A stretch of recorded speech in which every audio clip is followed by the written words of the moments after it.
Egunon, buenos días, bienvenidos, bienvenidas a estas terceras jornadas sobre conservación preventiva que hemos organizado desde el Museo del Nacionalismo Vasco de Sabino Arana Fundació con la colaboración de la Facultad de Bellas Artes de la UPV y la implicación de los profesores del grado de Conservación y Restauración, así como la ayuda desinteresada e inestimable de expertos como Begoña Aristegui, que hoy nos acompañan y que hacen posible llevar a cabo esta iniciativa. La jornada de hoy la vamos a iniciar con una presentación sobre la conservación y el plan de emergencia del museo. Luego tendremos una pausa café y posteriormente llevaremos a cabo la realización de una masterclass sobre embalaje de cartón. Bueno, Begoña Aristegui es licenciada en Bellas Artes, especialidad Restauración y experta en conservación preventiva, experiencia adquirida en distintos museos como el Museo Arqueológico Nacional, el Museo Etnológico Nacional, Museo de Arte Moderno y Contemporáneo, Guggenheim de Nueva York y el Museo Guggenheim de Bilbao. Begoña está especializada en la conservación de colecciones y una gran colaboradora de este museo. Ahora le doy paso a Idoia. Bueno, eskerrik asko guztioi Sabino Arana Fundaziora etortzeagatik, baina lehenengoz gustatuko litzaidake eskertzea Maria Morenori hirugarren jaurdinaldi hauek antolatzeagatik. Eta gaurko hitzaldia prebentziozko kontserbazioari buruzkoa izango da, eta horretarako etorri da Begoña Aristegi kontserbatzailea eta aditua dena. Eta orain Erika azalduko dizu. Aupa, egunon, muchas gracias por venir. Poco más que añadir. Bueno, agradecer a Marian Moreno el que haya organizado y coordinado todas estas charlas, que bueno, lo hace con mucho gusto, entonces le agradecemos doblemente esta iniciativa. Agradecer también a la Fundación, pues, que nos acoge en sus instalaciones para hacer las charlas y el taller práctico, que pasaremos luego la mitad de vosotros más o menos a hacerlo, la otra mitad la hará en la siguiente charla. Y sobre todo a Begoña, a ti Begoña, que bueno, ya te ha presentado Marian, pero sobre todo transmites pues, mucha cercanía, mucha naturalidad. Mucho nervio. Mucho nervio y mucha pasión por lo que haces, ¿no? Que eso siempre es un gusto escucharte, así que bueno, espero que lo disfrutéis todas. Muy bien, pues ya está. Bueno, soy Begoña, me vais a perdonar los nervios, soy una moto y luego la conservación preventiva yo lo vivo con una pasión que muchas veces es desbocada. Entonces eso no me ayuda a controlarme y entonces me he traído una guía para no pasarme, para no enrollarme demasiado y para, bueno, pues para que esté más organizado. Sí me gustaría que fuese una charla interactiva. Por favor, os agradecería, en vez de dejar para el final las preguntas, que, si podéis participar, preguntarme cosas, cortarme, porque al final yo lo que tengo son muchos años y entonces lo que os puedo hablar desde mi experiencia y de cositas que creo que os pueden interesar más que os suelte aquí un master speech de conservación preventiva que lo tenéis en libros y lo vais a dar en clase. Sí que os voy a dar unas pinceladas un poco de lo que es preventiva porque me han comentado que sois estudiantes de primero de conservación preventiva. Yo soy una defensora a ultranza de la preventiva, creo que tendría que ser una asignatura obligatoria y no una optativa, porque creo que es el pre. Y además nos da una base y un conocimiento básico para luego poder intervenir en las obras. Creo que sería el primer paso. Siempre en las charlas he dicho que viva la preventiva y horror la restauración. Pues no, en esta voy a recular y voy a decir que también es necesaria la restauración. Es como hablar de medicina preventiva y medicina activa y decir no a la activa, solo a la preventiva. Pues hombre, yo casi que me operen si tengo algún problema, ¿no? Y me dejo de preventivas, o sea que también es necesaria. Bueno, ¿qué es un programa de conservación preventiva? Os voy a hablar de unas pinceladas básicas, porque luego ya los profesores os informarán mucho más, y os voy a hablar también del programa de la Fundación, de cuál es el trabajo que se hace, porque sí que luego ya os contaré con la experiencia laboral y todo eso, lo importante que sería, si os gusta mucho la preventiva, que os dediquéis a museos y cuáles son los pasos o cómo poderos dedicar a eso, ¿no? Porque es donde en un taller poca preventiva se va a hacer. En cambio, la preventiva, pues su finalidad son las colecciones, ¿no? En las colecciones, pues bueno, los museos o colecciones privadas. Bueno, pues la conservación preventiva es un programa integral, o sea, ¿qué es un plan de conservación preventiva o un programa? Un programa integral de gestión y protección de una colección. ¿Cómo se trabaja en él? ¿Cómo se hace un plan de conservación preventiva? Bueno, pues primero hay que conocer la colección, la ubicación de la colección, su uso y su fin, para qué se va a utilizar esa colección, y los recursos humanos y económicos que tiene, fundamental para saber el alcance y qué tipo de, por dónde puedes ir, ¿no? Vamos a hacer una obra faraónica de conservación preventiva cuando no hay dinero o no hay personal, ¿no? Entonces, ahí tiene que estar a medida. El objetivo de los planes o programas de conservación preventiva, evitar las pérdidas y deterioros, evitar también los tratamientos agresivos irreversibles de restauración, que es un poco, yo cuando criticaba la restauración iba un poco por ahí, o sea, no quiero ser como muy crítica con la restauración, ¿no? Pero sí con muchos tratamientos que se hacen. La restauración evoluciona en el tiempo, lo que hace unos años estaba fenomenal y eran unos materiales estupendos, ahora son barbaridades, o sea que evoluciona. Siempre hay que tener una perspectiva, no todos los tratamientos, pero bueno, algunos sí. Y os voy a poner ejemplos, por ejemplo, de mi experiencia en museos. El primer museo en el que trabajé fue el Arqueológico Nacional en Madrid y bueno, luego cada museo es muy distinto, ¿no? Unos pues son más cerrados los departamentos, otros son más abiertos. Este era un departamento, pues estoy hablando de hace creo que 40 años, madre mía. Y entonces, bueno, pues era un museo arqueológico en todos los sentidos. Bueno, pues nos daban piezas, trabajábamos en el taller, no teníamos mucho contacto con el resto del museo, y nos daban piezas para restaurar. Lo que hacíamos era restaurar. En aquella época, os estoy hablando hace 40 años, la preventiva ni existía, ni habíamos oído hablar, ni nada. Yo sí tenía claro que yo no quería trabajar en talleres, porque, pues no sé, hay veces que pues tienes otras inquietudes o no te gusta el tipo de... A mí eso de que me diesen un cuadro y estar un año con él, pues no me... Igual hay gente que con más paciencia o que le gusta o que vale para eso. Yo no valía. Yo vi además que era muy moto, que no iba a poder aguantar tanto tiempo y además eso de lo que se puede, lo que no se puede hacer, tenía mis dudas. Entonces me decanté por los museos.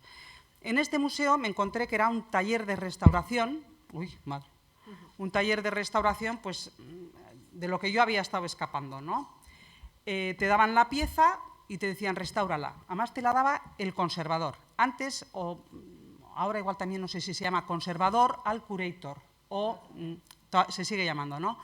Bueno, es un lío de la pera.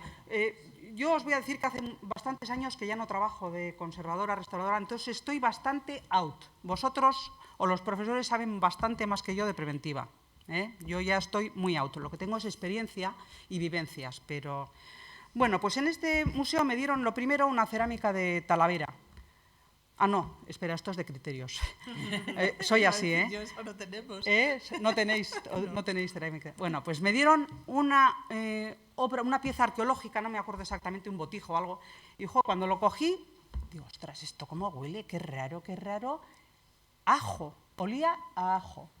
¿Qué es lo que pasaba? Que antes las piezas, como no existían los sintéticos, adhesivos y muchas cosas, se han ido descubriendo. Se usaban antes colas naturales, pero los sintéticos y los plásticos han aparecido en los 60. Entonces, hace mogollón de años, los restauradores, ¿qué tenían de consolidante? El ajo.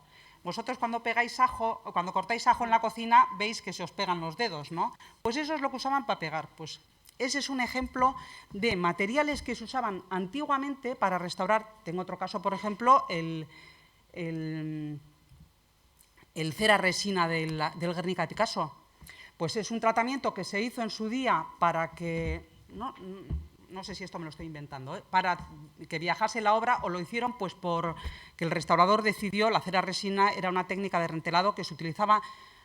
No mucho en mi época, se empezaba a no usar, pero se había utilizado muchísimo. ¿Qué es lo que hacía esta técnica? Pues daba una rigidez a la obra espectacular. Entonces podía viajar, o sea, el Guernica Picasso puede viajar hasta en brazos de una persona, porque no se va a mover.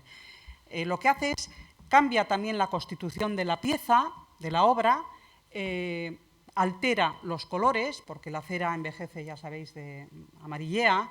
Las resinas también amarillean, bueno, todo tiene su evolución, ¿no? Entonces, a lo que voy es que ahora, en estos momentos, tal y como está la conservación, no se hubiese hecho ese rentelado en esa obra. ¿no? Entonces, cosas que se han hecho antes, yo me acuerdo también una vez en la universidad, haciendo una prueba, estaban de moda, se pusieron de moda los rentelados sintéticos, era cuando empezaban a pitar.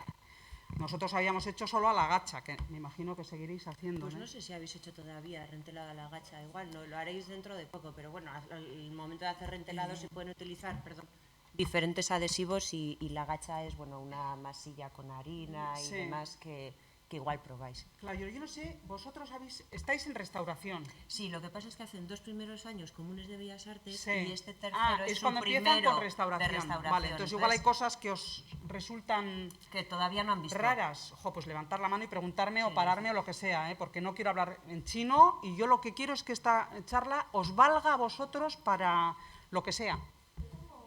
Sí. Cuando eso, levantar la mano para que Anne os pueda vale, dar los de micros, ¿vale? De todos los Vale. De todos los materiales que se utilizaban, ¿cuáles eran los más corrosivos o los que más deterioraban las obras? ¿O los que más podían deteriorar las obras? Bueno, esa pregunta me es difícil de responder porque yo ahora te diría, ¿restaurar por quién? ¿Por un restaurador? ¿Por un artista tipo la de Ece Uomo? ¿Por un monaguillo que pinta las esculturas en una iglesia con Titan Lux? Porque ha habido barbaridades. Yo no sé desde cuándo está la profesión de restaurador. El restaurador de hace muchos años, muchos años, más que restaurador, era un artista y a veces alquimista, o sea, que no contaba lo que hacía para no... Muchas veces cuando no cuentas lo que haces es por miedo a la crítica o por miedo a que te... Entonces, no sé, es que ¿qué material el peor? Mira, igual yo te diría que el peor material es la cabeza. El criterio, no el material en sí, sino el criterio de cómo se restaura una obra, cuando es respetuoso, cuando no es respetuoso, porque puede hacer más daño un criterio equivocado que un buen criterio, pero de un material malo. No sé si me estoy explicando.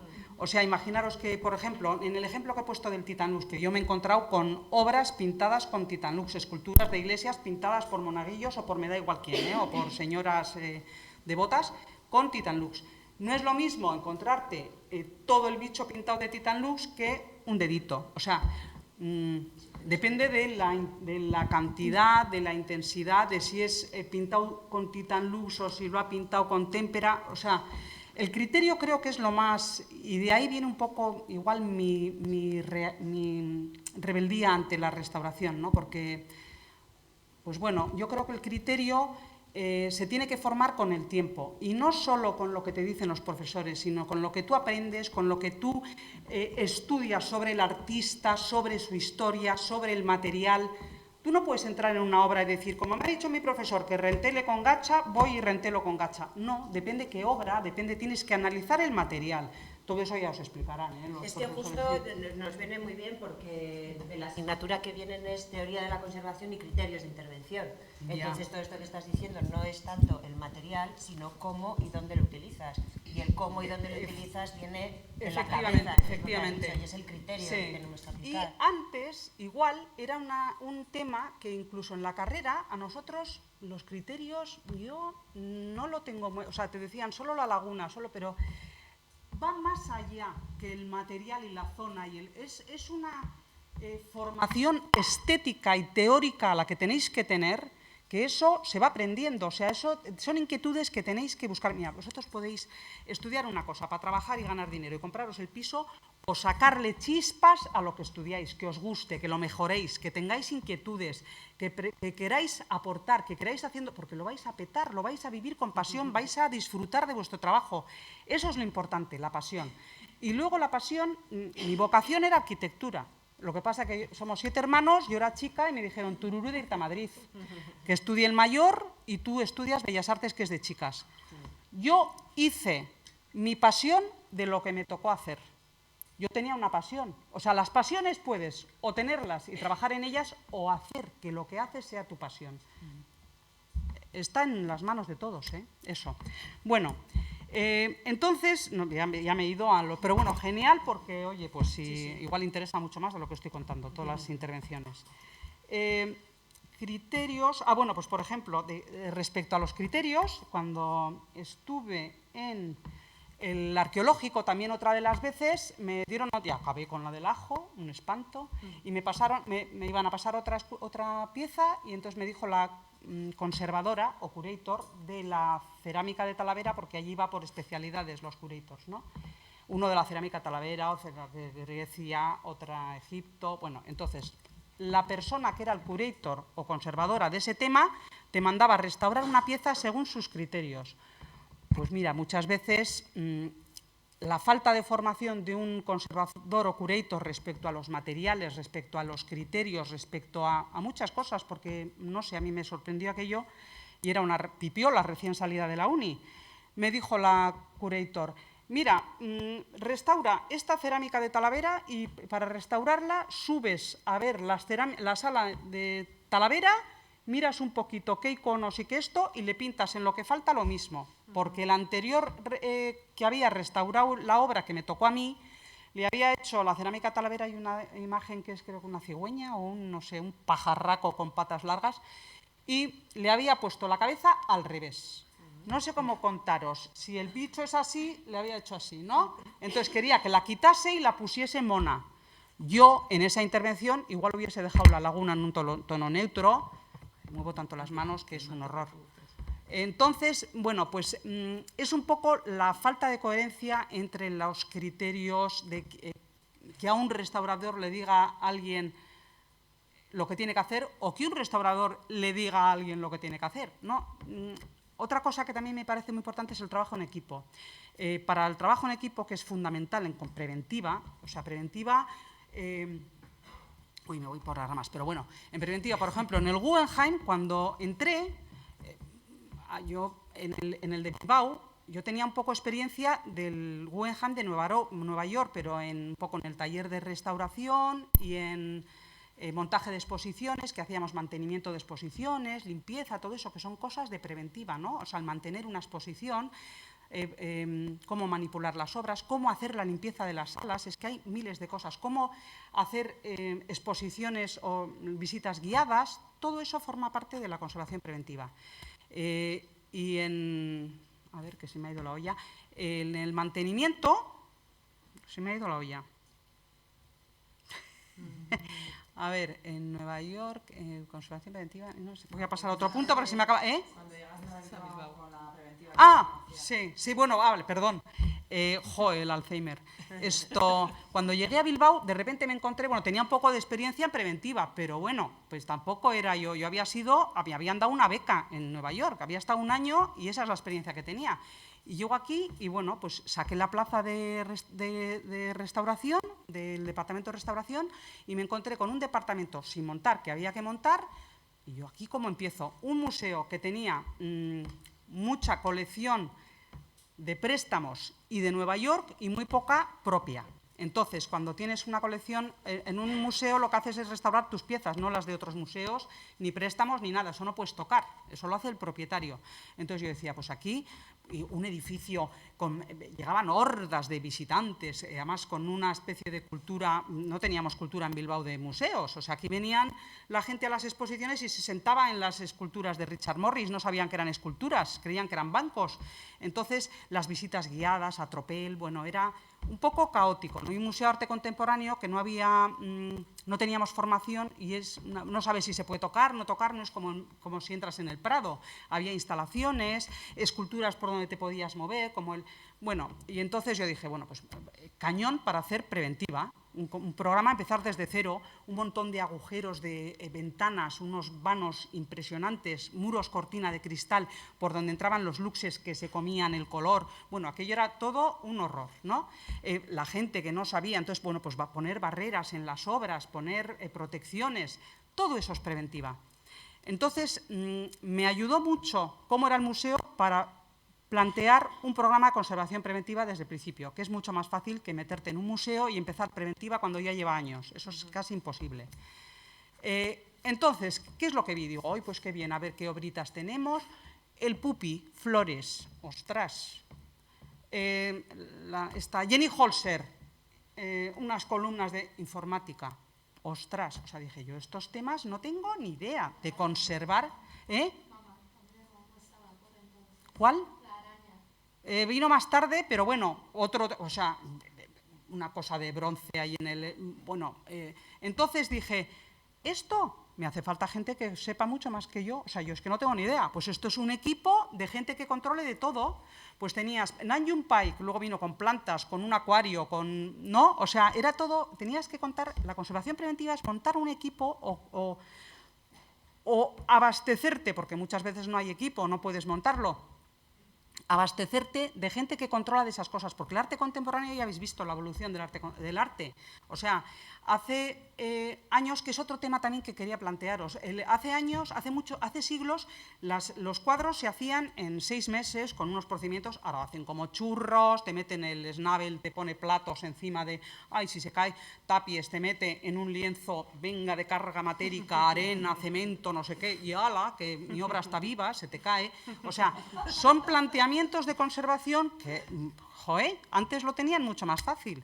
Yo cuando iba al Prado a verles a las restauradoras, les decía, joder, aquí tocáis música clásica. Tiene unos rigatinos con sus pinceles de esos. En el Guggenheim aquello era rock and roll, joder, era todo como...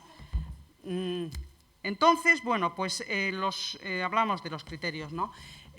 Luego otra cosa también que aprendí en Madrid trabajé, allá te hacían contratos por 6 meses patrimonio, era una gozada, porque aquí no había nada para trabajar, y allí tenías cursos de todo. Moveros, porque el mundo es que es la ostra, y se aprende viajando, se aprende viendo, se aprende probando.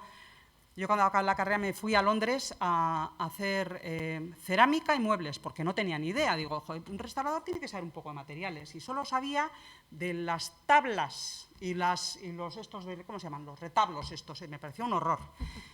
Y fui a Londres y estudiaba eso por las tardes, no en plan pija que va a Londres a estudiar, por las mañanas estaba en un hotel de homeless, o sea, de vagabundos que estaban pagados, y les limpiaba sus habitaciones, y con eso me pagaba. O sea, todo el mundo puede estudiar donde quiera lo que quiera. Se puede. Otra cosa es el precio que estés dispuesto a pagar. También en Nueva York, cuando estuve el año ese, poníamos, os cuento porque es muy divertido, o a mí me parece muy curioso. Donde vivía, ponía la cinta de embalar con el pegamento hacia arriba en el suelo para que las cucarachas se quedasen pegadas ahí y no me subiesen a la cama. Así que yo ya tenía 33 años, había estado trabajando en montones de museos, pero, bueno, pues me compensó, porque gracias a todo eso pues saqué la plaza en el Guggenheim. O sea, lo que os cuento es que los esfuerzos tienen siempre recompensa, y lo que hay que tener claro es el objetivo que tienes y el precio que estás dispuesto a pagar.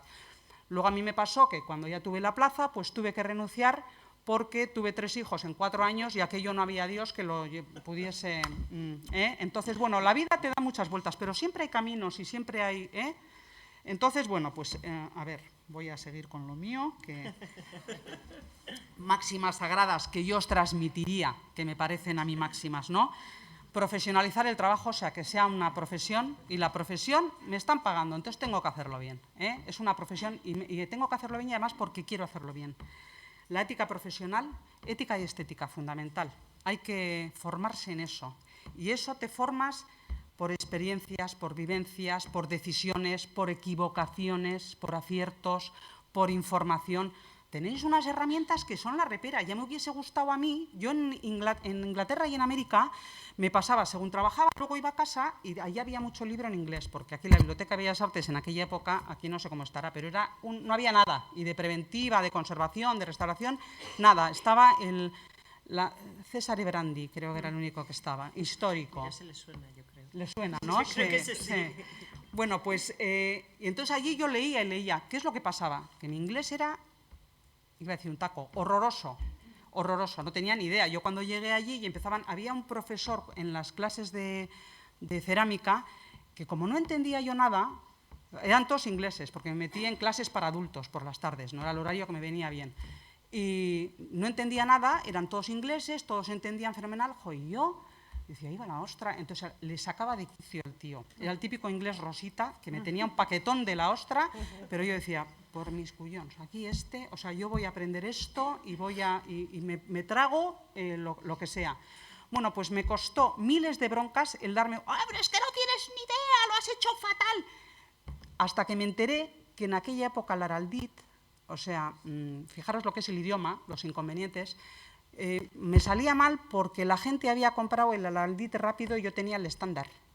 Entonces, para restaurar la cerámica, a mí, como había que presionar, estaba apretando y a los otros se les pegaba porque era el rápido y a mí no se me pegaba. Una cuestión de idioma, ¿no? O sea, chorradas de esas. Pero bueno, a lo que iba, leía muchos libros, que era lo que había allí. Tenías que tener el suficiente criterio porque había libros en inglés que te decía, uno de ellos, me acuerdo que si tienes una lagunita en el cielo, pues haces y si no te cae el color igual, pintas una nube. Yo decía, ostras, o sea, luego también de lo que lees, ahí está el pensamiento crítico que tenéis que tener. Toda la información que saquéis, oye, tener criterio para esto sí, esto no.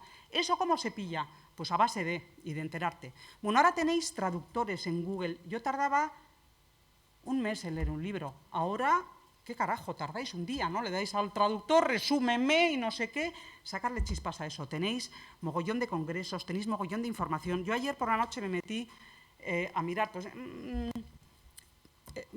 catástrofes que había en el museo. Me salían todas, pum, pum, pum. Digo, si llego a tener esto cuando hicimos el plan de emergencias del Guggenheim, de Bilbao, que luego os hablaré del plan, no me quiero enrollar mucho, no sé cuánto tiempo voy. Qué horror, es que soy como una persiana. Pues ahí el trabajo del plan de emergencias, que además, Catherine, corrígeme, creo que fue el primer plan de emergencias de España, el que se hizo en el Guggenheim. Yo creo que lo presentamos en el 2002, más tarde, 2004. Igual 2004 fue cuando me fui yo. Pues ese plan de emergencias fue justo cuando me fui. Yo me fui del museo cuando presenté el plan, porque era una cosa que que tenía claro que no me iba dejándolo. Y ese plan se pudo hacer gracias a los becarios. Para que aquí quiero transmitiros también la importancia que tienen los becarios en los sitios. Es gente fresca, gente nueva, con ideas, emprendedora. Vosotros a mí me dais 1000 vueltas, porque tenéis una mentalidad mucho más abierta, tenéis todo por aprender. Yo ya lo tengo casi todo aprendido, yo ya no he hecho tope, vosotros aquí sois los que tenéis. Bueno, pues ese plan se hizo gracias a los becarios. Y también en esta charla yo espero motivaros lo suficiente para que vengáis a hacer prácticas a este museo. Mira, en los museos, para trabajar en conservación preventiva, para mí es fundamental pasar por los museos, porque es donde tienes más posibilidades de hacer. También hay otras cosas, que luego os diré por qué he apuntado un capítulo de salidas, porque será probablemente lo que más os interese. Pero los museos son maravillosos. Lo que pasa es que cada museo te ofrece unas cosas. Los museos grandes parece que son la repera, ¿no? Estuve en el arqueológico, que era gigante, pues estuve metida en un taller. Estuve en el etnológico, que era pequeñito, y me dejaron hacer lo que quise. Estuve en el Guggenheim de Nueva York y aprendí de conservación preventiva. O sea, cada uno te aporta una cosa, pero para trabajar en museos hay que pasar por museos. Y aquí tenéis prácticas en un museo en el que tocas todo. Y que luego os explicaré un poquito lo que este museo, pues el plan de conservación preventiva, cómo funciona, que es una maravilla. Y lo tenéis aquí. Sacarle chispas. Bueno, máximas sagradas, ¿dónde me he quedado? La propiedad intelectual, fundamental. La propiedad intelectual del artista y lo que puedes intervenir o no en una obra. Si el artista está vivo, si no está vivo, informarte, es lo que hablábamos antes del conocimiento de la obra y la materia. Y bueno, ya me estoy agobiando con el tiempo, entonces voy a pasar. Como me he formado, más o menos os he contado. Tienes más de una hora. Sí, bueno, pero quiero que... ¿No queréis preguntarme nada? Patrimonio... bueno, aquí hay una cosa de criterios que me parece muy curioso. Yo cuando estuve en Madrid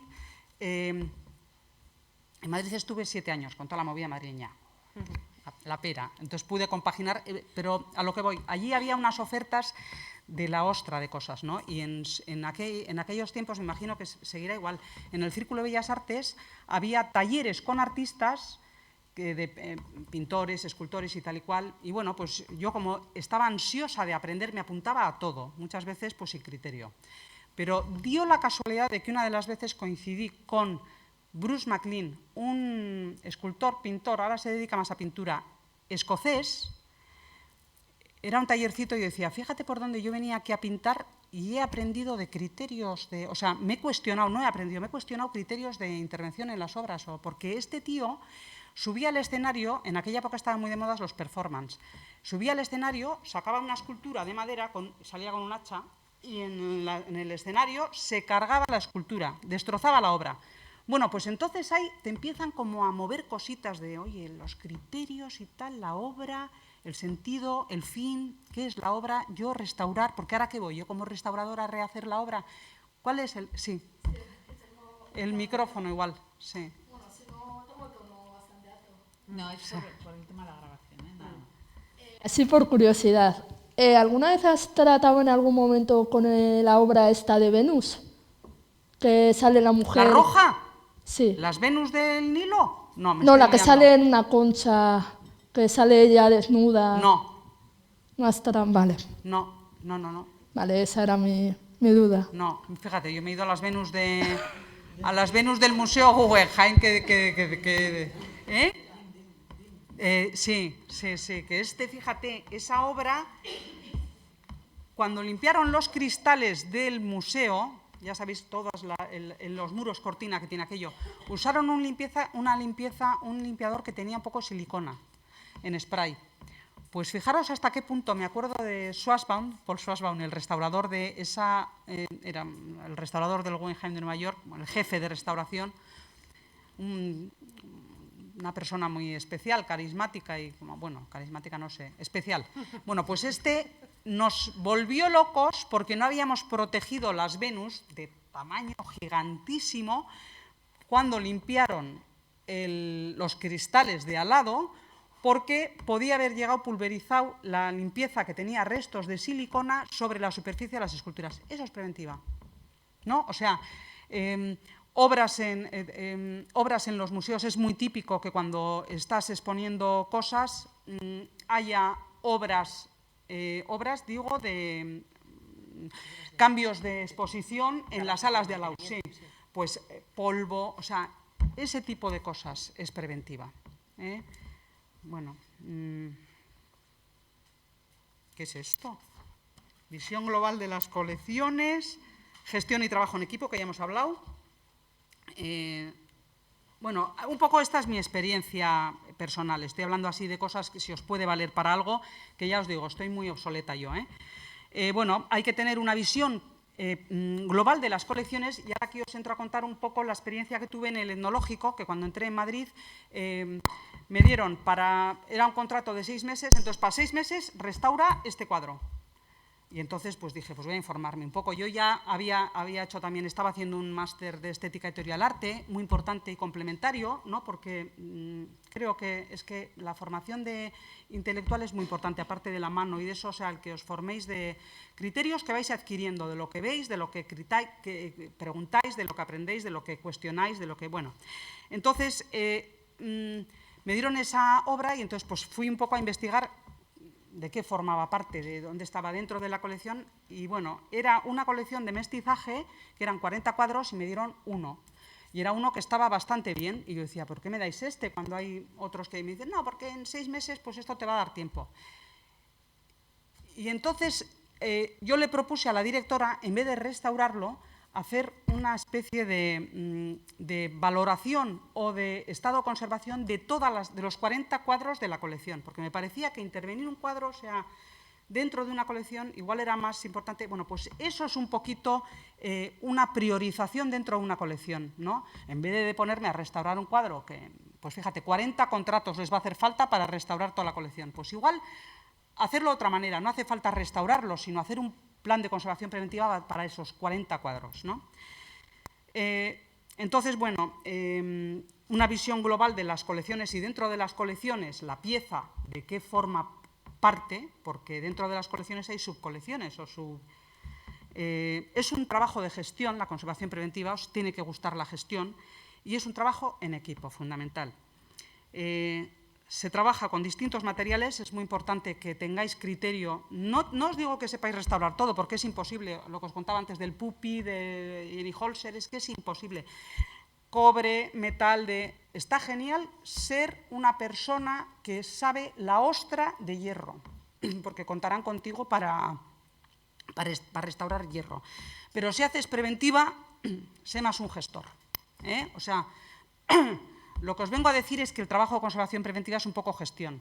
Os tiene que gustar la gestión, la coordinación, el buscar gente. No vais a poder saberlo todo vosotros. Distintos edificios, porque las colecciones, pues unas están en unos sitios, otras en otros. Distintos usos, unas son públicas, privadas, unas para exponer, otras para no sé qué. Distintos estados de conservación y muchas veces os encontraréis que el propietario tiene distinto criterio al vuestro. Pues bueno, hay el trabajo en equipo. Luego el pensamiento crítico, que es muy importante, el estudio, no hay verdad absoluta, solo sé lo que no sé. Yo sé lo que no sé, entonces ya contaré con alguien que sepa. Aprovechar las herramientas y la tecnología, escuchar, ver, cuestionar, preguntar, trabajar, emprender, opinar, discutir, probar, todo con R. Construir vuestro conocimiento, todo. Hay que aprender, tener ambición de aprender. Y acabo, ya paso luego al programa de conservación preventiva de la Fundación, que es maravilloso. Es un lujito. Un artículo de Sandra Hoyo que lo leo siempre en las charlas, que es una editora navarra. Uno de los riesgos de nuestro tiempo es la homogeneidad ideológica. El conocimiento rompe esa perspectiva terrorífica. Me encanta. Bueno, el programa de conservación de la Fundación. Para hacer el programa de conservación de la Fundación se hizo un estudio de análisis y riesgos. Dependen los factores externos, que son los geográficos y los humanos, pues los geográficos, hidrográficos, climatología, paisaje urbano, ¿dónde está ubicada la colección, ¿no? Humanos, pues si es una zona, los geográficos, si es zona volcánica o si es de terremotos, son cosas que tienes que valorar a la hora de hacer un programa de conservación preventiva. Los humanos, pues que haya un accidente, yo qué sé, vandalismo, terrorismo, guerras, y esto que parece como, yo cuando hice el plan de emergencias del museo, nos parecía que eso era, pues qué chorrada, pero había que meterlo. ¿Qué chorrada? Pues mirar, las colecciones que se están perdiendo por las guerras, hace poco leía en Río de Janeiro, en el 2018, se quemó un museo, en Brasil, bueno, en el 2016 se inundaron los almacenes del Louvre, o sea, que son cosas que pueden pasar. Aquí tenemos la ría, el Guggenheim está ahí al lado de la ría, o sea, todo es posible, vaya. Pues el casco viejo, efectivamente, y ahí hay museos en el casco viejo. Es importante también, que es una cosa que a mí me parece que falta un poquito de coordinación, es que lo que pasa es que todavía la conservación preventiva está muy lejos de pitar, pero coordinación entre los museos, en Vizcaya, en que haya... Ya se están haciendo colaboraciones, vosotros hacéis colaboraciones con otros museos, pero todavía más, o sea, que haya una coordinación, porque el plan de emergencias, bueno, ya os hablarán luego en el... Bueno, pues haría falta un poquito de eso. Los recursos, humanos, ya os he dicho, que se puede perder una colección, ¿no? Factores internos del museo. El edificio, hay que estudiar el edificio, la envolvente, pues es un edificio de hormigón, no es de madera, o sea, características, el tejado, tal y cual. Las ventanas, qué aislamiento, ese tipo de cosas también se estudian. Instalaciones y sistemas, las condiciones de agua, saneamiento, electricidad, gas, seguridad, sistemas contra incendios. Para eso tenéis que contar con los técnicos del museo, con gente profesional, que son los que te van a aportar esa información y a decirte las soluciones muchas veces, ¿no? Y espacios y usos, ¿qué se estudia? Pues la distribución, los pasillos, las salidas, los accesos, las entradas, las ventanas, los almacenes, los distintos espacios, almacenes, archivos, talleres, administración, investigación. Todo eso, no sé si estoy pasando demasiado rápido. No, me parezco una cacatúa. Luego, los recursos humanos y uso de la colección. Es una colección es un museo con muy poco personal, gente de arte, muy poca, y gente de no arte. Y lo hacen entre pocos todo. Es una pasada porque tiene un montón de obras, es que no sé cuántas, 200 y pico mil obras de todo tipo, archivos. Pues fijaros el registro, la catalogación, la conservación de todas esas piezas, entre muy poca gente. Es impresionante. A mí este museo, de verdad, cuando vine, me sorprendió muchísimo. Cerrado al público, tú hiciste prácticas y también alucinaste, ¿verdad? Increíble. Aquí se aprende la ostra. En este tipo de sitios es donde se aprende. Cerrado al público, con un almacén visitable, dedicado a exposiciones, Bueno, a préstamos. Eso ahora hemos cambiado. ¿Ah, sí? ¿Cuál? Sí. El almacén ya no es visitable. El almacén ya no es visitable porque el museo tiene su propia exposición. Exacto, que tiene la sala en Baño del Sabinechea. Bilbao 16, en Sí, Sabinechea. Sabinechea. Bien. Y luego también se dedica a custodia, investigación y a depósitos. O sea, todo esto lo digo muy rápido, pero es que cada tema daría para hablar la repera, de todo el trabajo que hacen en el museo. Luego el contenido. Es un museo pequeño con un fondo enorme, repartido entre distintos espacios, en el museo y en el exterior, con préstamos y en la sala de exposición. La tipología de los fondos, pues distinta naturaleza, distintos soportes, distintos materiales, dimensiones, peso. Hay fondos de arte, mobiliario, vestuario, textil, bélico, científico, documental, vajilla, etnográfico. Hay todo, ¿no? Entonces, es una pasada. Por eso, muchas veces cuando se hablaba de que no se puede saber de todo, es que en esto tienes que contar con profesionales de distintos... Yo de papel no tengo ni idea, de restauración de papel. De textiles, pues tampoco, ¿no? O sea, para eso tiene que haber... Otra cosa es la imagen de un gestor o que pueda coordinar o que pueda, pero cada loco con su tema, ¿no? Y luego el valor de las piezas. Esto es muy importante porque esto es a nivel luego de criterios, es una cosa que yo os quiero transmitir, ¿no? Que las cosas no solo tienen el valor que le dé el mercado, el valor de compra que dé el mercado, sino que tiene valor estético, valor histórico, valor económico, material, artístico, político, antropológico, documental, sentimental, de uso, de significado, de procedencia, de propiedad. Todos esos valores son importantísimos. Mira, muchas veces cuando nos planteamos, tú imagínate que hay una emergencia, ¿no? Y se está quemando el museo. Y tengo el cuadro más valioso del mundo que está anclado con tirafondos a la pared, o tengo pues cuadros que son valiosos, pero pues que están sueltos. Y ¿qué me llevo? El más valioso y pierdo todo lo demás, que voy a dedicarme solo al valioso y me va a costar la ostra desenroscarlo de la pared, o llevo, o sea, ese tipo de valoraciones hay que hacer a la hora de cuando hay una emergencia, pues sí, hay otros valores que están por encima del económico o de mercado. ¿Por qué un Rozco vale miles de millones y el otro? Eso es como, no quiero ser una energúmena comparando con las personas, pero si hay que escoger entre salvar a una o 10, a uno porque es el más listo el pueblo o a los otros, o sea, no sé cómo deciros, no son cosas que a mí me movían un poquito a la hora de hacer las valoraciones, y creo que no solo hay que valorar una colección o una pieza por un valor. Hay que valorar las colecciones. Yo a lo que me refiero en toda la charla es a que las colecciones hay que verlas desde arriba, desde fuera, desde encima, no dentro. Entonces, es muy importante que, y para muchas cosas de la vida, que en problemas y eso os salgáis fuera y lo veáis desde arriba, lo que se cuece abajo, porque da una visión mucho más amplia y además yo creo que acertada y te da más soluciones que cuando estás metida dentro. Los riesgos principales de daños aquí, pues fuego, humo, agua, pérdida. Ni fuego, porque hay el control de... O sea, luego al final tienes que ser muy sintético a la hora de hacer un plan de emergencias y ir a lo práctico. ¿Aquí va a haber un fuego? No, porque hay un sistema contra incendios que no va a dejar. El problema va a ser si salta el sistema contra incendios, va a mojar. Pues en la zona de archivos, fíjate la picia que va a hacer. ¿Cuál es el mayor riesgo? Porque todo eso está controlado, más o menos. Saltan las armas, saltan los sistemas.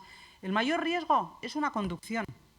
Yo los mayores riesgos que he visto en las colecciones, excepto un fuego en la biblioteca de Nueva York, los mayores riesgos, los mayores daños han sido, incluso en el Guggenheim de Bilbao, por conducciones de agua y empieza a caer el agua de repente en una sala, porque el agua pasa por los sitios y el agua pues escapa. Y entonces, pues, ¿cómo se...? Por ejemplo, cuando pasó en el Guggenheim, o en muchos museos pasan cosas, ¿no? Pues redirijo el agua, paro la fuente y redirijo el agua, muevo las cestas o echo plásticos, porque igual no puedo mover las cosas. Entonces, es estar un poco preparado para si pasa algo, cómo actúo. Y hay que, un poco de sentido común, pues mover la colección me va a costar mucho más que poner un tubo de, ¿cómo se llama esto? Tubería de pluviales, o sea, una bajante, o sea, un cachotubo abierto, un canalón, leñe. Coges el canalón y rediriges el agua y lo llevo al cubo de basura o lo llevo y pongo plásticos mientras... O sea, muchas veces las soluciones domésticas son las más prácticas y las mejores. Móntate, hay un programa... El Guggenheim tenía un plan de emergencias que era así. ¿Tú te crees que si hay una emergencia vas a ir a buscar en la página 284 cómo actuar? No, aquí el plan de emergencias es un carro de emergencias que también había en el Guggenheim, que además lo diseñamos, fue pionero en aquella época, un carrito, y es un carro de limpieza, un carro de emergencias. Es un carro de limpieza, bueno, de limpieza, fregona, cubo, recogedor, un extintor, manta para fuego, escaleras puestas en el carro para subir, plásticos para tapar las obras, cinta, ese tipo de cosas. Y registro. Y sobre todo, registro, documentación, y eso hay que registrar para temas de seguros y para temas de si hay pérdidas de obras. El programa de conservación de la Fundación está hecho a medida, no es ambicioso, no está escrito, está trabajado, porque luego otra cosa es, las cosas muchas veces tenemos como el de que hay que dejarlo todo protocolizado, el no sé qué, el de calidad, todo escrito. Pues no, hay veces que va más en el... Tiene que ser práctico y muchas veces no tiene que estar escrito. Aquí no hay un plan así en sí que esté escrito, hay un protocolo. Esto también se basa en el trabajo que hizo Marian de registro, catalogación y documentación de esta colección. O sea, es una pasada. Y ahora yo os preguntaría, ¿cuál es el objetivo de una colección? Por favor, voluntarios. ¿Cuál es el objetivo de una colección? Las colecciones, ¿el arte para qué está? ¿Cómo se conocen las colecciones? O sea, ¿os gusta el arte? ¿No? ¿Cómo lo conocéis? ¿Cómo sabéis de Picasso? ¿Cómo sabéis de Picasso? ¿Habéis visto los Picassos, todos los Picassos, todos los que habéis estudiado, los habéis visto in situ, físicamente? No, pero los conocéis. Los habéis visto en libros, exposiciones, en la tele. ¿Habéis visto, no? ¿Gracias a qué? A la documentación. Os lo estoy diciendo todo. Os lo estoy diciendo todo, no me participáis nada. No, la documentación. La documentación es importantísima. ¿Para qué? Muchas veces un plan de emergencias puede ser documentación solo. Mirad, por ejemplo, la guerra de Ucrania, bomba en un museo. ¿Dónde queda el tema? Las obras, se ha destruido todo. ¿Dónde está? En la documentación. Archivos, en la nube o como sea, en el disco duro, negro o rojo, lo que sea. O sea, la documentación, la catalogación. Eso es un trabajo que es fundamental. Fundamental. El estado de conservación, la intervención, el peso, cómo es, de qué me vale. Lo que tenemos que saber es lo que había. No vale para nada que yo me guarde, no sé, esta esculturita la he sacado de la emergencia y todo lo demás lo he perdido, no tengo ni idea de lo que hay. O sea, la función del arte es, aparte de expresar por parte de uno, es recibir por parte de otro, ¿no? El arte no tiene sentido si no se ve. Si yo hago arte y lo meto en una no vale para nada. No es, será arte, pero no lo... O sea, una de las... yo creo que la principal del arte es la transmisión, ¿no? El disfrute o el compartir, ¿no? Eso es a través de la documentación. No sé si estáis de acuerdo o no. Eso no decís nada. Todo me hacéis que... O os aburro la ostra, o no sé. Pero falta también que los demás quieran aprender o que consigamos que tengan interés. O sea, de nada sirve, en mi opinión, divulgar cuestiones xenotipos si el factor externo no está concienciado para aprender. No te pillo muy bien a quién Vale. te refieres. Si es a a los estamentos o al público en general? No sé a quién te refieres. O a la hora de... Vale, le voy a dar un par de Perdona, vueltas a lo que acabo de decir. Sí. O sea, por ejemplo, ¿te refieres hablando del museo? Por ejemplo, sí. Sí. Bueno, pero y me decías que no tiene sentido si los demás... Bueno, No, quiero decir... A ver, le voy a dar un par de vueltas. Vale, mejor. Bueno, mira, yo lo que quería decir es que este museo, la forma de trabajo que tiene desde el principio, de cómo ha organizado la exposición y cómo ha sido la colección y cómo ha sido el proceso de catalogación y registro, ya es un plan de conservación preventiva en sí. Básico, no sé cómo, probablemente, Marian, yo no sé si tú oirías hablar de conservación preventiva en su día, no. Pero hubo algo que a ti te ha hecho, desde que entraste a trabajar aquí, cómo has organizado el departamento y la colección, que es un plan de conservación preventiva en sí. Yo cuando vine aquí, 4 años, 5, dije, la madre del cordero, mogollón de obras catalogadas, registradas, de su padre y de su madre, organizadas, esto es una pasada.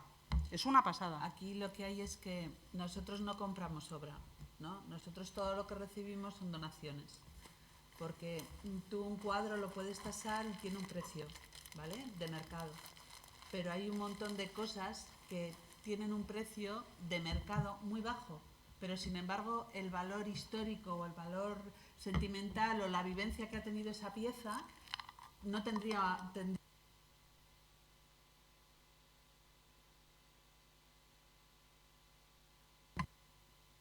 ¿Por qué un cuadro pagas 2 millones de euros y una medalla, por ejemplo, al mercado son 50 euros? Igual esa medalla tiene mucho más registro histórico, ha vivido muchas más cosas que ese cuadro, pero ese cuadro tiene una firma y la medalla no. Entonces, ante ese baremo, nosotros decidimos no comprar obra y todo lo que recibimos son donaciones. El tema del registro que dice Bego era una necesidad. La Fundación, cuando a alguien le dona algo, nosotros lo que hacemos es mandar una carta de agradecimiento porque nos ha visto que nosotros somos una institución que reunimos una serie de características donde su pieza, su documento, lo que sea, va a estar bien conservado por el tiempo, y entonces lo que hacemos es, aparte de esa carta, le damos un registro de lo que aquí ha llegado. Entonces, no es lo mismo un documento que puedes hacer un registro más global que una pieza. Cuando alguien te entrega una pieza, un pañuelo, lo que se hace es un registro por cada pieza que llega. Cuando te mandan unas fotografías, aquí hay gente que ha pegatinas, hay gente que ha hecho prácticas con nosotros, se hace pegatina a pegatina, foto a foto, para que el donante, cuando él reciba la documentación, tenga claro cuánta documentación o cuántos objetos son los que nos ha donado, con una imagen, con las medidas. Y siempre que se hacen exposiciones temporales, las exposiciones temporales de la Fundación no las hacemos solo con los objetos, sino que lo que nosotros hacemos son exposiciones temporales donde lo que utilizamos es todo lo que conserva la Fundación. Documentos, fotografías, periódicos, revistas, porque a través de cada uno de esos elementos puedes contar una parte de la historia. No tenemos por qué dejar solo los objetos. Nosotros tenemos la suerte de que tenemos un archivo fantástico, una hemeroteca maravillosa y un museo. Y entonces, ¿por qué no vamos a contar partes de la historia utilizando todos los elementos que nosotros conservamos? Ahora, la forma en que cada uno lo cataloga es diferente. Los objetos es una catalogación más detallada. E incluso se hace una fotografía genérica y luego se hacen con detalles, porque hay veces que, bueno, la ayuda de Bego, la ayuda de Sole, que la vais a ver, de Pedro en madera y demás, pues nos ayudan a saber si esa pieza que nos ha llegado la tenemos que restaurar, no la tenemos que restaurar, qué grado de restauración, qué grado de urgencia. Y luego, pues, tenemos la ayuda inestimable de vosotros que venís a hacernos prácticas y nos ayudáis a seguir con esto. Entonces, es por eso que empezamos a hacer una catalogación de cada objeto, pero por la necesidad que la Fundación tenía de que a la persona que te dona algo, que lo ha tenido durante tanto tiempo y que muchas veces ha pasado un montón de penurias para conservar eso y que te lo da, lo menos que podemos hacer, aparte de darle las gracias, es decirle, lo que tú nos has dado es esto, y es una descripción detallada, no solo del objeto, sino también de la historia que ellos nos han contado que ha tenido esa pieza. Registro de la historia, de nuestra historia, súper importante, ¿no?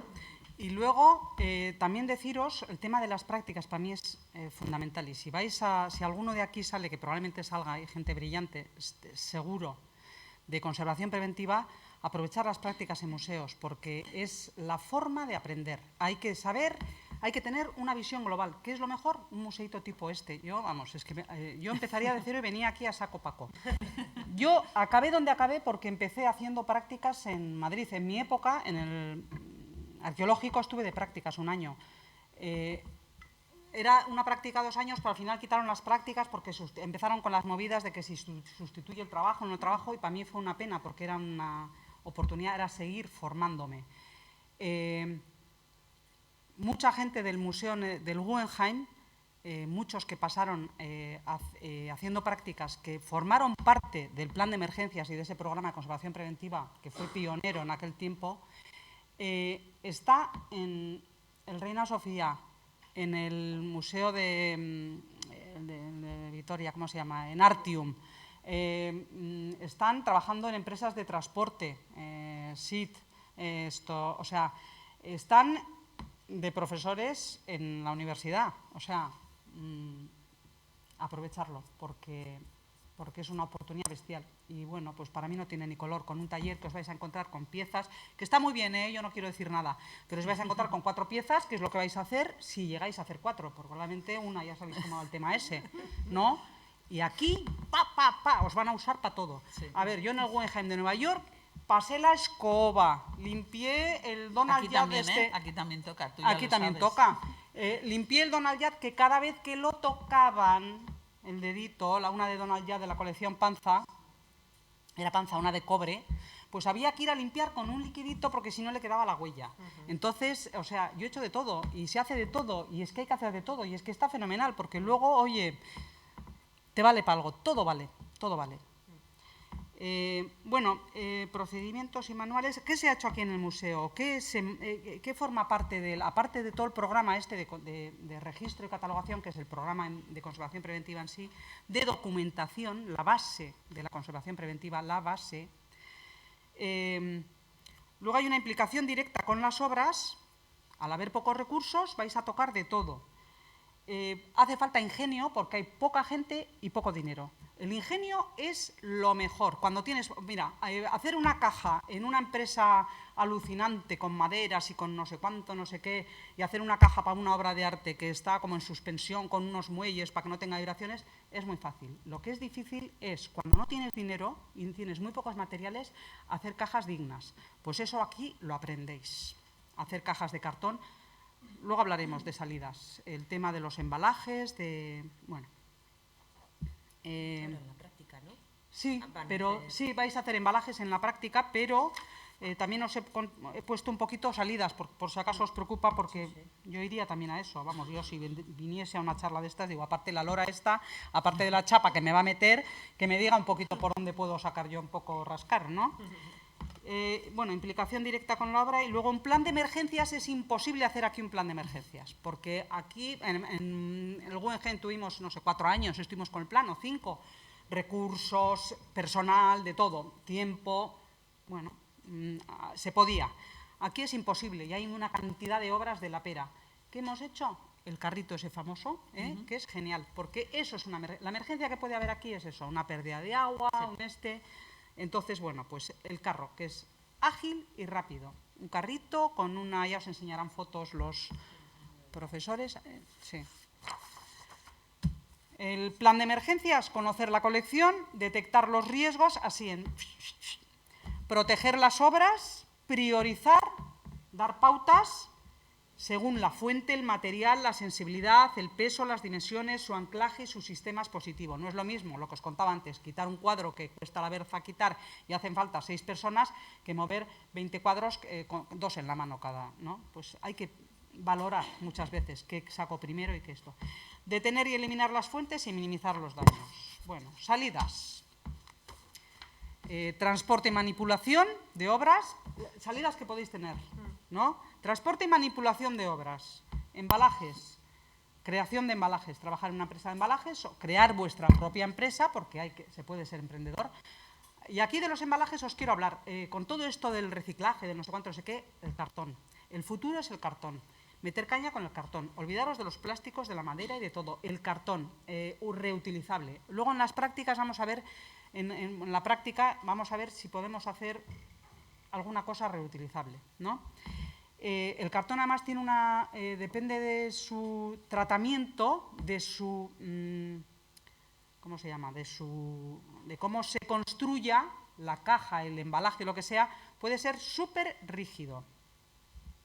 Montaje y desmontaje de exposiciones. Podéis también ser couriers, llevar obras a los sitios, o sea, salidas es que hay. Dedicaros a los seguros, hacer tasaciones o hacer valoraciones o mirar malas intervenciones, malas restauraciones. Dedicaros al registro de las obras, hacer planes de emergencia para museos, para colecciones privadas, estudio y valoración de las condiciones ambientales en una colección. O sea, vosotros es que podéis hacer de todo. Documentación, catalogación, registro de obras, seguro lo he repetido. Tratamientos preventivos de obras. Bueno, pues también se puede asesorar a las colecciones qué tratamiento hacer o qué tratamiento te ha dicho una empresa de restauración que hagas y dar tu punto de vista. O sea, programas de conservación para colecciones, que creo que ya os he dicho. Dedicaros a los audiovisuales. Formación, o sea, transmisión, cursos para, no sé, dedicaros a los audiovisuales, no sé. Programas informáticos para colecciones, también os podéis dedicar, alguno que le vaya también la informática. Sistemas de anclaje, estudios de sistemas de anclaje o una selección de, no sé, es que sistemas de almacenamiento, enseñanza, sistemas antiincendios, sistemas antirrobos, os podéis dedicar a un montón de cosas, aparte de conservación preventiva en museos o... Y no sé, no tengo más yo. Ahora, preguntarme cosas, si queréis os hablo de, no sé, de lo que os parezca. ¿Cómo vamos de tiempo? Pues ¿Nos sobra? Sí. Ah, pues venga, lo que queráis. Por favor, preguntarme algo, aunque sea como me llamo. Sí. Espera un momentito. Una pregunta. Sí. Por si, bueno, pues también por si hay interés. Has comentado el tema del emprendizaje, que a mí me parece interesante, ¿no? No solo dedicarnos a hacer el regatino tal. Y era si hay empresas especializadas, no solo en una de las actividades, sino, por ejemplo, en varias, pues desde hacer los embalajes, el propio transporte, que entiendo que también, aparte del embalaje, puede ser interesante, ¿no? Por ejemplo, pues todo el tema de anclajes. No sé si hay alguna empresa que sea un poco multitarea, ¿no? Y que se dedique a esto, ¿no? Porque puede ser interesante también como salida profesional, quizás incluso el plantearse. Vale, ahora te contesto, que se me ha olvidado ahora cuando hablabas del tema iluminación. Otra cosa de conservación preventiva a la que os podéis dedicar.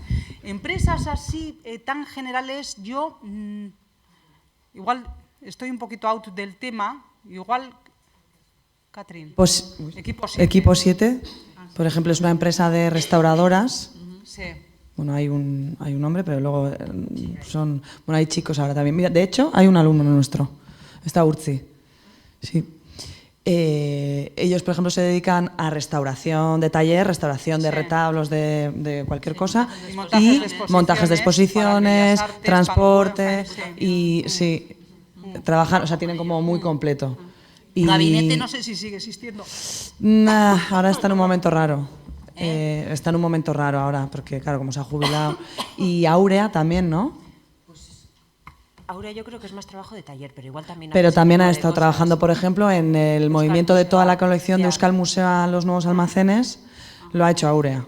Sí, pero todo esto que has comentado de la salida está muy bien, porque yo creo que mucha gente igual entramos en restauración pensando precisamente en lo que has dicho, trabajo de taller, ¿no? Del rigatino, que es lo que estamos trabajando ahora en primera toma de contacto, pero es que las salidas pueden ser infinitas, o sea, un abanico enorme, que va más allá de ese trabajo más manual, incluye la gestión y demás. Entonces, Sí, además la tendencia, como es la preventiva, Claro. y la preventiva es gestión, pues son lugares que tenemos que empezar a ocupar también.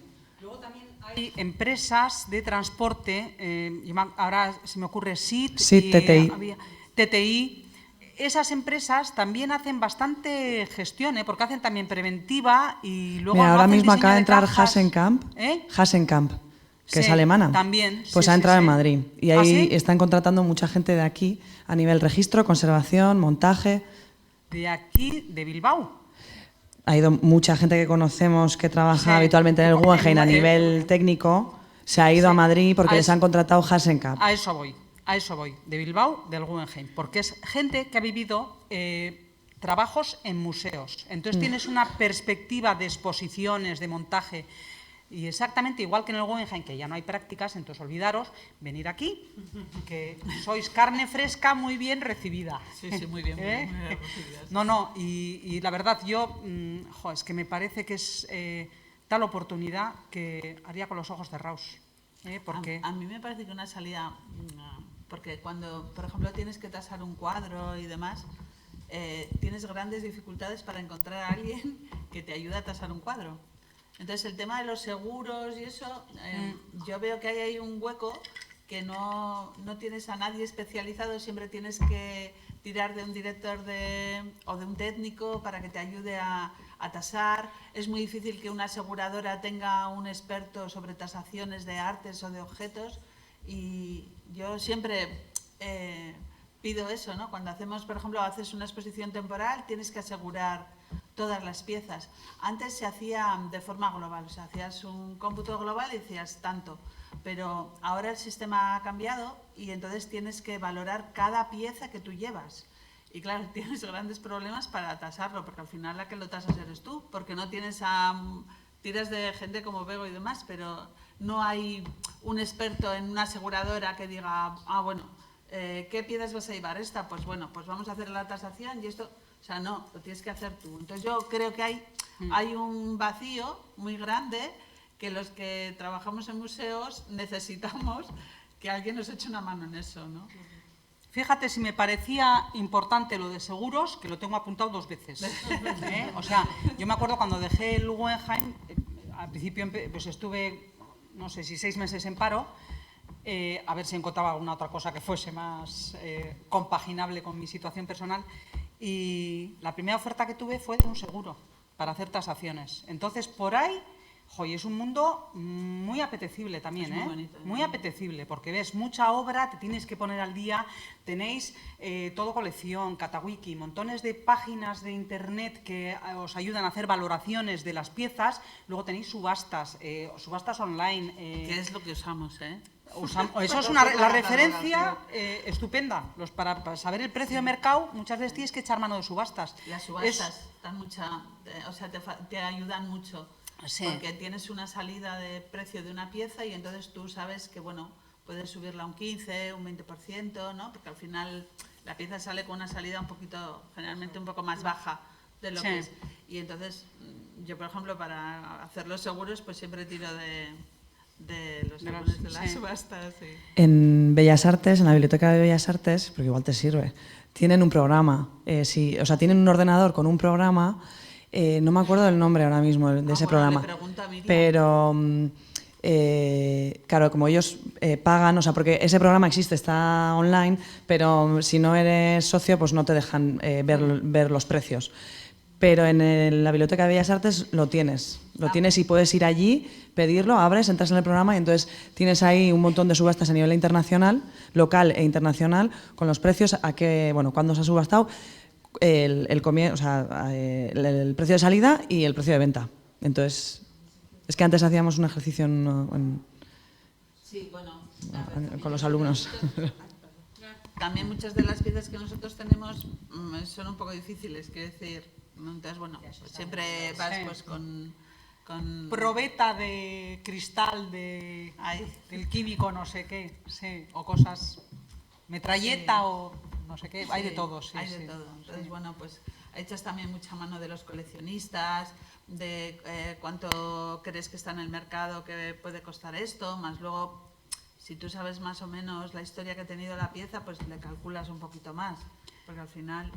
Y luego otro añadido que tenéis vosotros, que es súper positivo para este tema, para el trabajar en seguros o para hacer tasaciones, es el conocimiento matérico de la obra, del estado de conservación, que eso o la devalúa o la aumenta su valor, ¿no?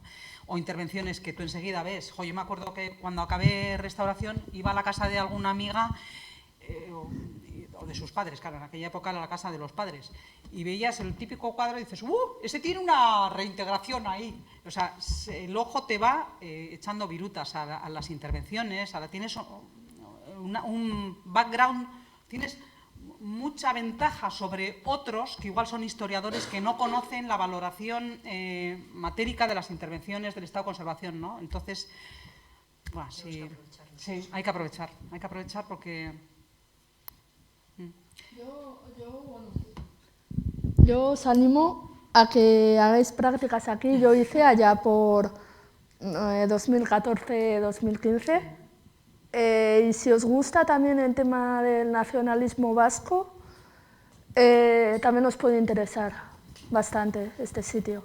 Yo aprendí muchísimo, sobre todo de historia de Euskal Herria, bueno, ya sabéis.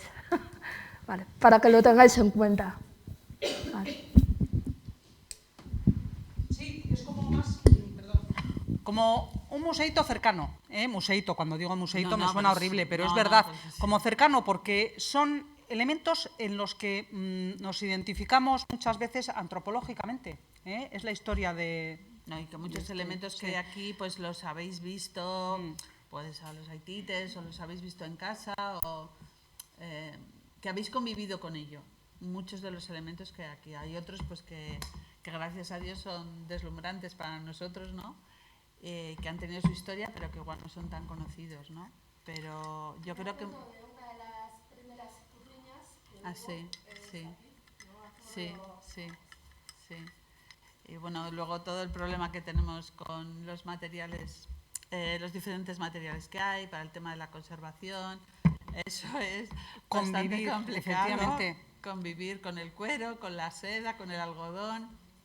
Eso os lo explicará luego mejor también. Mira, sobre el es próximo una programa. gozada de museo precisamente por eso que dices, porque tú hay museos en los que tienes la parte de pintura, los almacenes de pintura, con unos peines que te mueres. Es lo que hablábamos de las capacidades económicas de un sitio, ¿no? Cuando tienes limitaciones y tienes que hacer hiladillo, o sea, es que conviven materiales súper distintos, cómo adecuas las condiciones en el mismo espacio a distintos materiales, o sea, es súper interesante. Sistemas de almacenaje, cuando tienes que rentabilizar el espacio, porque claro, si tienes espacios alucinantes, pues no hay problema, pero el buscar, es que todos los inconvenientes del mundo los tienes aquí y es con lo que aprendes, con lo que tienes que pensar, ingenio, el ir a un sitio donde está todo hecho, todo no sé qué, joder, aquí esto es participativo, es muy intuitivo, muy de ingenio, es una pasada y sobre todo con materiales cercanos, que eso está muy relacionado también con el tema del reciclaje, o sea, la economía de los materiales, que es un tema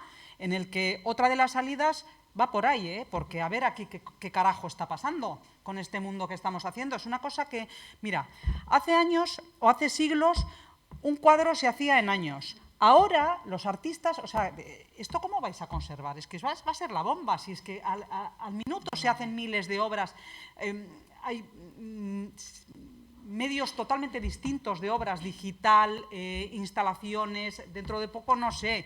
Yo me acuerdo que aluciné en Nueva York cuando empezaron a hacer esculturas con olor de chocolate. Había una tía que hacía obras con chocolate. ¡Ay, qué cachonda! Fenomenal. ¡Joder, qué moderna, que no sé qué! Y de repente llegaba a una sala, le iluminaban con el calorcito de la bombilla, que no era LED, porque en aquella época no existía el LED, y de repente el chocolate que se empezaba a fundir.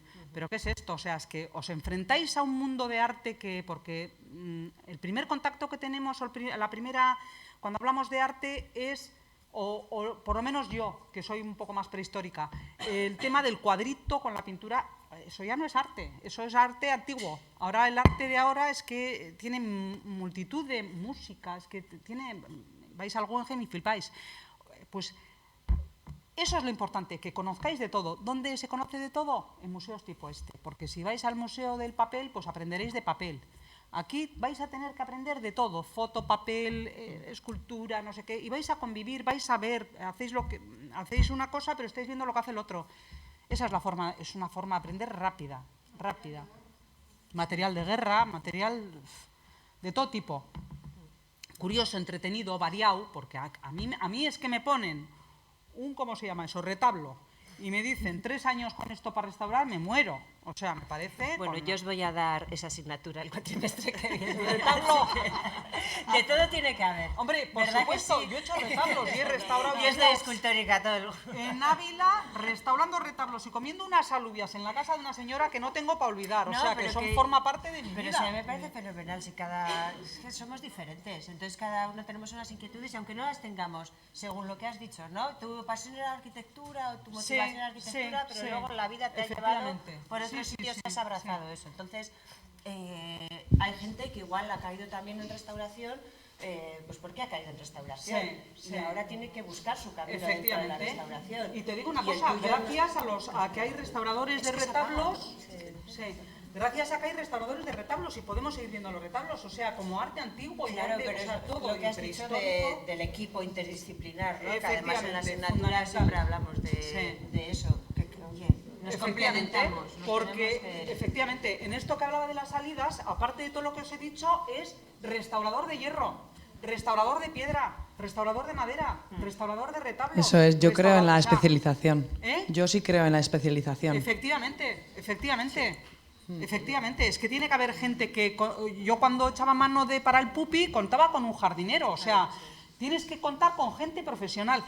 Para Jenny Holz era un informático, para restaurar a ver qué me puedo inventar. Bueno, no, por ejemplo, para Chillida, pues un tío que controle de granito, de mármol, o sea que, no sé, es que eso es fundamental. Y luego las habilidades. Las habilidades no se sacan, como digo yo, mirando, o sea, como os estoy aquí estudiando y vendiendo y mirando y a ver qué veo en internet. No, hay que hacer regatinos también, ¿eh? No nos olvidemos que el dominio, o sea, esto es como abstracto, yo pinto abstracto fenomenal. Ya, pero es que los buenos abstractos han sido buenos dibujantes también. O sea, uno que quiere pintar abstracto tiene que saber cómo da la pincelada. No me cuentes milongas, ¿no? O sea, para eso tienes que tener mano, perdón. No sé. El que hace buenos vídeos, pues tendrá que tener información digital o saber, o no sé, aparte de muchas otras cosas, de composición, de luz, de no sé qué, pero la técnica, la habilidad manual hay que tener. Y para saber, para meterte en una obra, tienes que conocer los materiales y tienes que haber estudiado esos materiales y tienes que, no sé, es que es el proceso. Es como un cirujano genial, si no tiene, por mucho criterio bueno que tenga, de a este le operamos, a este no le operamos, no sé qué, pero, coño, a mí el del buen pulso, ¿no? Sí, por eso han hecho hasta ahora también, ¿no? Estos 2 primeros años de materiales en Bellas Artes. Yo creo que también os podéis aprovechar de todos esos conocimientos para aplicarlos ahora a la restauración. Y también se dice que, hombre, la creatividad se queda como un poco de lado, que tenéis que respetar en la obra original y todo eso, pero la creatividad en cuanto a conservación preventiva es donde la tenéis que sacar para, ¿no? Lo que dices, sacar chispas a los recursos, a los pocos recursos que a veces se tienen. Entonces, aplicar esa creatividad, pero dirigida a este Efectivamente, campo, por ejemplo. el respeto es fundamental, pero eso, si tú no puedes ser una persona que solo seas respetuosa, perdón. O sea, no puedes ser una persona que solo seas respetuosa, tienes que tener inquietudes, tienes que tener ser emprendedor, buscar soluciones, o sea, ser creativo. Eso es todo ser creativo, ¿no?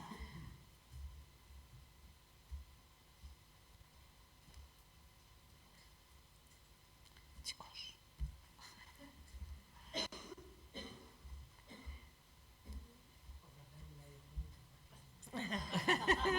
Un punto más al que pregunte, no medio, 1 en la asignatura.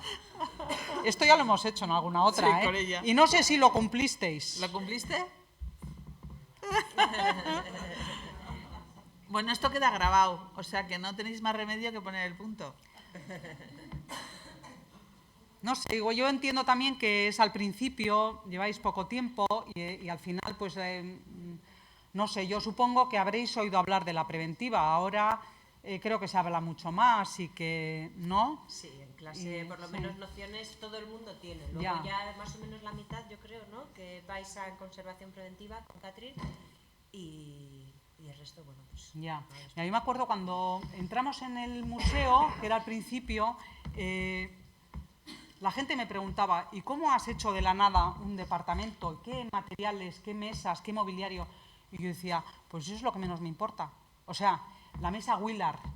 ¿Sabéis cuál es la mesa? No sabéis la que es la mesa Willard. Es una mesa de rentelado enorme, carísima. Ay, me la trajeron y la pusieron. Yo no la he usado. Creo que una vez para ponerla en marcha. ¿Tú la has usado? Sí. Una vez para ponerla en marcha con la Macmillan, que vino de América a enseñarme cómo funcionaba. Estuve horas y horas cogiendo apuntes de cómo funcionaba la mesa Willard. Me pareció un Cristo de la pera para no usarla. Y yo decía, lo importante, ¿eh? ¿Ah, sí? Sí. Toma ya, y como churros. ¿Sí? Joder, qué pasada. Pues al final, en el tema de cómo se creó el departamento, yo decía, es mucho más importante la filosofía que los materiales de un departamento. O sea, es un poco la estructura de estructurar un trabajo que se va a hacer, ¿no? Luego también, obvio, si te acompañan materiales estupendos, pues, o sea, herramientas estupendas, fenomenal, pero muchas veces no os vais a encontrar con eso. Y luego, aparte, claro, de conservación preventiva no había nada, no había nada. Y ayer por la noche, porque yo decía, bueno, voy a ir tranquila, voy a dormir bien, hasta las 3 de la mañana sin pegar ojo a unos nervios de la ostra, me he tomado hoy 2 cafés, digo, pues lo he bordado. Pero por la noche, pues me puse a mirar y decía, a ver qué hay ahora, porque yo hace tiempo que no me meto en todo de preventiva, de planes de emergencias, a ver qué hay ahora, qué novedades y tal. Y encontré cosas que decía yo, joder, esto, qué pasada lo que hubiese sido más traducido ya. Qué pasada si hubiésemos contado con esto. Este planes de emergencias de la Getty, que lo tenemos en la biblioteca, estaba en inglés, pues ahora ya traducido en español, es que es una maravilla. Y ese libro además era una joya, pero preguntabas en los museos y nadie tenía plan de emergencias. Y yo sí leí en algún sitio de conservación preventiva, porque sí me vine de Nueva York con una especie de cartel de conservación preventiva, que creo, no sé si sigue en el museo. Pues ese era de la Getty también, creo, ¿eh? Pues ese cartel, ya dije, pues aquí plan de conservación preventiva, ¿no? Y metiéndome así en información, a algún escritor le leí, no hay plan de conservación preventiva si no hay un plan de emergencias. Y dije, tate, hacer un plan de emergencias. Y empezamos a mirar, con todos los becarios hicimos el plan de emergencias, y ayer, en planes de emergencias, me metí a ver qué se estaba haciendo en planes de emergencias, y encontré uno, he sacado una foto que te lo voy a pasar, para que lo mires, nos han fusilado. O sea, sí, o sea, pero dices, es que los conocimientos son para transmitir. Esta especie de alquimia que hay en restauración, en conservación, en yo te cuento lo que yo quiero, no quiero que me copies. Yo me acuerdo que cuando hicimos bueno, aparte que en el departamento, cuando venía gente, y aquí os pasará lo mismo, había acceso a la información, o sea, no es tú de aquí no saques nada, no me copies nada, no sé qué, sino que tiene que ser, mira, los museos en los países, en las ciudades, en las comunidades, en los pueblos, tienen que ser una referencia para los estudiantes y que saquen y aprendan cosas. Hay que transmitir y no hay que tener miedo a transmitir. Yo cuando no transmito es porque tengo miedo a la crítica. Igual habrá gente que aquí diga, pues, esta qué tontería ha dicho de no sé cuánto. Pues bueno, pues sí, por supuesto, porque yo digo lo que yo pienso, pero no hay que tener miedo ni a preguntar, ni a decir lo que uno piensa, porque así es como se enriquece. Discutir. No te digo a leches, pero, o sea, debatir, decir lo que piensas. Así se va gestionando y se va creando el pensamiento crítico. Eso es fundamental para todo, no solo para los estudios, para vuestra vida. Tener pensamiento crítico aquí. A mí que no me mande nadie con respeto, pero yo tengo que tener todo basado en conocimientos. Tampoco puedo empezar aquí yo a decir, pues es que yo pienso así y ya está. O sea, no sé esto a qué venía. Lo de transmitir, ¿no? Que transmitir, preguntar, cuestionarme cosas de, oye, tú has dicho antes una cosa con la que no estoy de acuerdo, pues perfectamente me podéis decir, pero si yo no sé más que nadie, yo tengo experiencia, buenas, malas, hay unas que valen, otras que no.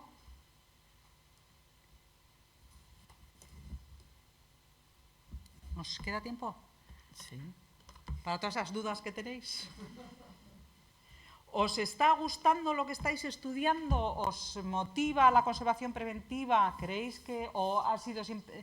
Porque creo que lo está en una optativa. Me da una tristeza que sea una optativa esto. Me da una tristeza, de verdad os digo, porque yo creo que es un poquito la base. Es la base. Será obligatoria dentro de unos años, cambiará un poco el plan, ¿no? Sí, porque antes no existía. Antes no existía. Ahora ya aparece como asignatura. Y en geografía también pasaba lo mismo. ¿En? Geografía, yo estudié geografía y ordenación del territorio y hubo en tercero una optativa que era geomorfología. Esa asignatura al principio fue obligatoria y al final ¿qué ha pasado con esta carrera? Pues que se están planteando quitarla porque no ha perdido la chispa. Ya. Pero bueno. Ya. Bueno, esperemos que la conservación preventiva no pierda la No, chispa. eso no va a pasar. Es necesaria la conservación preventiva. Entonces. Sí, y yo creo que ya en todos los museos hay un programa de conservación preventiva. Sí, y se tiende más a eso porque se ve que... Esto es como la medicina preventiva, que no es ya la medicina, sino el modo de vida. Ahora todos hacemos gimnasia, todos cuidamos la alimentación, o sea, vemos que es que... ¿no? Si no, vamos pronto al hoyo. Entonces, bueno, pues... Y luego, sobre todo, a mí esa vorágine que me parece ahora, de todo va rapidísimo, todo lo que hoy nos parece una pasada, mañana va a ser obsoleto. Yo me acuerdo, yo encendía la tele levantándome. Es que soy de una generación que yo he visto pasar en poco tiempo, es que vosotros dentro de 10 años os lo vais a flipar, ya no os digo yo, en lo que... O sea, todo esto es exponencial, todo va evolucionando. A mí me da un poco miedo también, porque os vais a encontrar con una cantidad de obras, una cantidad de problemas. No os estoy asustando, es un poquito que... Sí. Pero yo creo que tenéis mucho trabajo, y más que trabajo de reparación, que también lo va a haber mucho, porque ahora se va complicando y ya no son los materiales de antes, entonces ya van entrando muchos más materiales. Tenéis un trabajo de ética muy gordo. Lo que decías de los almacenes que se llenan, eso es una problemática súper interesante y muy real. Muchos de los museos que... bueno, los almacenes normalmente ya son externos porque en cuanto se construye un museo hay un almacén que ya en la misma inauguración ya se queda pequeño y necesitan almacén externo. Pero el problema es que esos almacenes externos también se quedan pequeños porque cuando tú proyectas el almacén externo, a día de hoy, con la perspectiva de ahora, para cuando lo haces y llevas a la colección, ya se te ha vuelto a quedar pequeño. Yo, por lo menos, todos los museos que conozco tienen problemas de espacio para las obras. Entonces, claro... Nosotros tenemos problemas de espacio. Entiendo que, claro, con las donaciones... Sí. te vienen las donaciones... Son casi semanales. O sea, no quiero decir que sea un volumen abrumador, pero bueno, pues casi todas las semanas hay algo. Y sí tenemos problemas de espacio. Muchos problemas de espacio. Claro, y entonces ahí entra Estamos la ética buscando que dice almacenes. Begoña, ¿no? Que en un momento hay que plantear, no sé qué hay que plantear, en realidad que lo piensen ellos, pero... Sí, por eso os digo que tenéis muchos campos que van más allá, todavía no tenemos ni la capacidad de pensar en los problemas que va a haber, pero va a haber unos problemas de la ostra, a nivel de documentación, de qué hacemos con todo esto. A nivel de materiales, a nivel de espacio, a nivel... Sí. Sí. Que esas cosas les va a tocar a ellas repensarlos y planteárselos. Sí. Sí. Ay, en alto, chicas, que me interesa. O estabais hablando de otra cosa. No sé, yo entiendo que igual es demasiado pronto para que os planteéis. para que os planteéis problemas o preguntas, pero bueno, no sé. Yo creo que impone el micrófono igual, ¿eh? ¿Sí? No creo. No tengáis miedo a preguntar, de verdad, ¿eh? No hay preguntas tontas, hay silencios tontos. Está poética, está filosófica hoy. Hoy está estoy, filosófica, vamos, está- he los venido para cafés, arriba, estos los cafés me han sentado. Bueno, si no... sí, Eso, pues a por otro. Si no, si no tenéis nada más que preguntar y demás, bueno, podéis preguntarnos cuando queráis, en cualquier momento. Pero ahora hay una pausa de café para que repongáis un poco de fuerzas después de esto. Podéis recoger los certificados de asistencia a las jornadas, porque a partir de las 12:30 empezamos con la masterclass de embalaje de cartón. Y mil esker por venir. Y perdona, María, me preguntaron el otro día también por el Agüiri Culturala. Sí. ¿Cómo tienen que hacer para...? No, lo gestionamos nosotros. Vale. Ahora cuando os demos los certificados, nosotros apuntamos las personas y yo lo paso al Vale, decanato. vale, bueno, y con pues que sepáis Y eso. con las jornadas también. O sea, hoy Vale. hay dos. Y bueno, y deciros que el 11 de noviembre, que lo pasaremos, vamos a hacer las terceras jornadas sobre conservación textil y vamos a hacer también una masterclass de cómo gestionar nuestros textiles. Para que sepáis. La de textil súper interesante, porque no se estudia. No hay Eso no mucho había. de textil. No. Súper interesante, ¿eh? Ya. Ya. Sí. Papel ya tenéis. Sí. Ah, tú das papel. Ya. Te lo pasaré, Leire.